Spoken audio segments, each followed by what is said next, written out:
How does angle separation between fringes in a single slit diffraction experiment change when the distance of separation between slit and screen is doubled? देखिए, diffraction में हम एक ही whole किया करते थे, है ना, बहुत छोटा सा, जिसकी जो सेपरेशन हुआ करती थी उसे हम बी से दिखाते थे, और ऑफ द ऑर्डर 10⁻⁻⁶ मीटर, यानी कि वेवलेंथ ऑफ लाइट के मीटर के ऑर्डर का होना चाहिए था वो। तो डिफ्रैक्शन सिंगल स्लिट से होता था। उसमें होता क्या था, बीच का पैटर्न सबसे ज़्यादा मोटा होता था, डबल कहते हैं उसे। तो यहाँ तो ब्राइट था और बाकी धीरे धीरे कम हो जाया करते थे। तो मान लो ये डार्क है तो ये ब्राइट है और ये डार्क है, और इसको हम इंटेंसिटी पैटर्न में दिखाते भी थे ऐसे कि बीच वाला सेंटर ऑफ स्क्रीन में सबसे ज़्यादा ब्राइटनेस का है, क्योंकि ये जो एक्सिस था ये वाला इंटेंसिटी को दिखाता था और ये एक्सिस दिखाता था सेंटर से इधर और इधर, ऊपर और नीचे। तो एंगल के फॉर्म में दिखाता था, फाई एंगल उधर।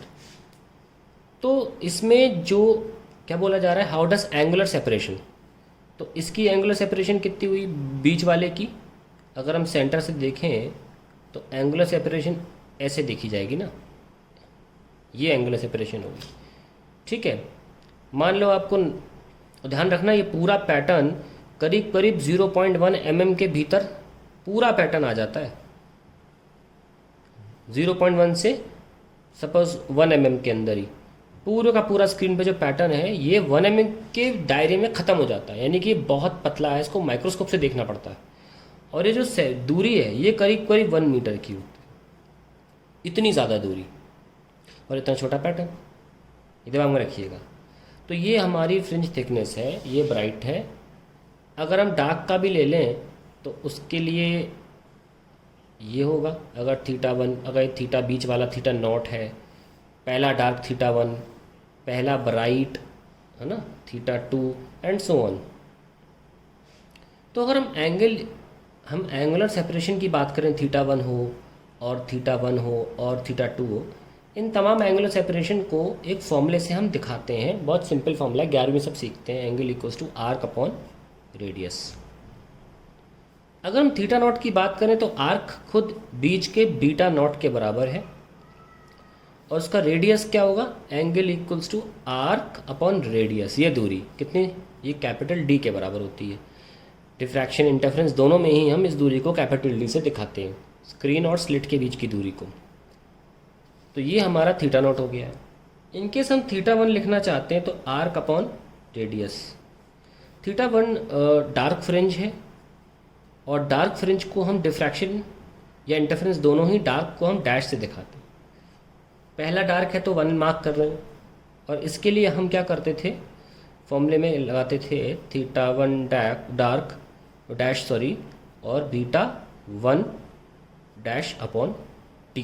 अब कोई सोच रहा है सर ये तो D मान लिया है, ये D कैसे मान लें?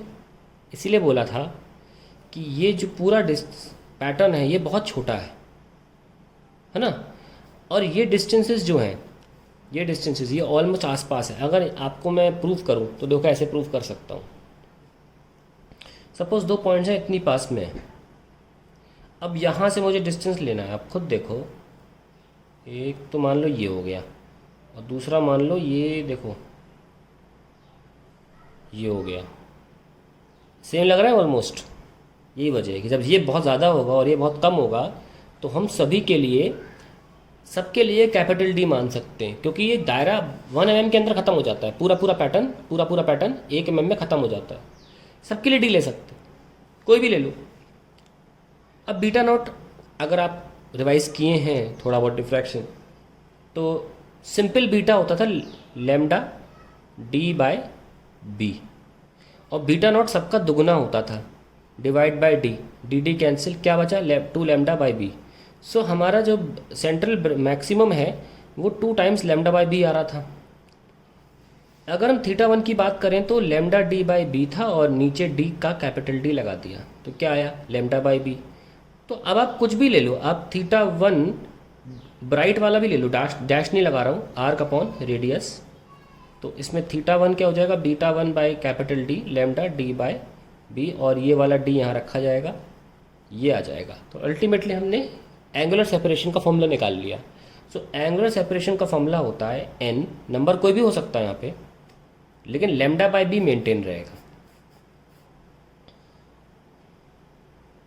ठीक है, तो अल्टीमेटली एन तो नंबर है। अब पूछा क्या है, how does the angular separation between fringes in a single slit diffraction experiment change when distance of separation between slit and screen is doubled. मतलब कैपिटल डी अगर चेंज करेंगे तो एंगुलर सेपरेशन में क्या तब्दीलियां आएंगी, कैसे बदलेगा। आप देख सकते हैं आपके एंगुलर सेपरेशन के फॉर्मूले में कैपिटल डी का नामो निशान नहीं है, तो क्या आंसर होगा। तो अब क्योंकि ये 1 मार्कर है, तो क्योंकि हम अभी आज पहली बार शुरू कर रहे हैं वेव ऑप्टिक्स, किसी को शायद याद ना रहे तो मैं थोड़ा बता दिया। Otherwise the answer was this much, solution no change. बस फॉर्मूला भी नहीं दिखाना है, सिर्फ ये तो आपके प्रैक्टिस के लिए बता दिया मैंने। This is the only answer, ये 1 मार्कर है, नो अफेक्ट या नो चेंज। तो angular separation has no effect when capital D changes, slit और स्क्रीन के बीच की दूरी चेंज होगी तो कोई फर्क नहीं पड़ेगा।